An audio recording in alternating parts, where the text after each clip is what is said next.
નમસ્કાર ખેડૂત મિત્રો, જય જવાન જય કિસાન। આજના ડુંગળીના બજાર ભાવની સંપૂર્ણ માહિતી મેળવીશું।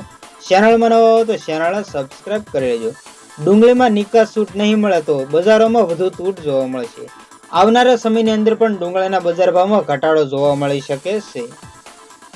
ડુંગળીની બજારમાં જંગી આવકો સામે વેપારો ઓછા હોવાથી બજારોમાં નીચી સપાટી પર અથડાઈ રહ્યા છે। એવરેજ ડુંગળીની બજારો ગુજરાતમાં ₹200 થી લઈને 250 ની વચ્ચે આવી ગઈ છે। તાજેતરમાં મહુવામાં ડુંગળીની આવકો ખોલી ત્યારે 4 લાખ કટ્ટા ઉપરની આવક થઈ હતી। તેની સામે વેપારો 70 થી 80 હજાર કટ્ટાની થઈ રહ્યા છે। મહુવા યાર્ડ દ્વારા વડાપ્રધાનને રજૂઆત કરીને ડુંગળીની નિકાસ તાત્કાલિક અસરથી ખોલવાની રજૂઆત કરી છે, પરંતુ સરકાર આ અંગે ફેબ્રુઆરીમાં જ નિર્ણય લે તેવી સંભાવનાઓ છે। ગુજરાતની તુલનાએ નાસિકમાં ખેડૂતોનો વિરોધ મોટા પાયે થઈ રહ્યો છે। તો હાલ જે ડુંગળીના બજાર ભાવ ચાલી રહ્યા છે તેમાં ખેડૂતોને પોષણ થતું હોતું નથી। હાલ ડુંગળીના બજાર ભાવ 125 થી લઈને 275 રૂપિયા જેવો બજાર ભાવ હાલી રહ્યા છે। તો આવામાં ખેડૂતોને પોષણ થતું હોતું નથી।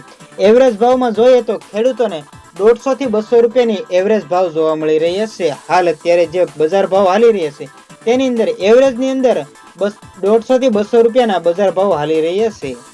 તેમાં ખેડૂતોને પોષણ થતું હોતું નથી। આ પાક એવો હોય છે કે તેને સંગ્રહી શકાતો હોતો નથી, એના કારણે ખેડૂતોને ખોટ ખાઈને પણ આ પાક વેચવો પડતો હોય છે। તો આવામાં ખેડૂતો સામે નિકાસબંધી કરવામાં આવે તો ખેડૂતોને આની અંદર પોતાનું પૂરતું વળતર પણ મળતું હોતું નથી। આ સાથે જ ખેડૂતોએ કેટલાય આંદોલન કર્યા છતાં આવનારા સમયની અંદર ડુંગળીના ભાવમાં નિકાસબંધી ખુલે તેવા કોઈ એંધાણો સરકારે નિર્ણય આપ્યો નથી। તો આવનારા સમયની અંદર નિકાસબંધી ખોલે અને આવા સમયમાં ખેડૂતોને સારો ભાવ મળે તો ખેડૂતોને સારું પોષણ થતું હોય છે। તો બસ આજની તે આટલી જ અપડેટ, ફરી મળીશું નવી અપડેટ સાથે। ત્યાં સુધી બન્યા રહેજો ખેડૂત ખબર યુટ્યુબ ચેનલમાં।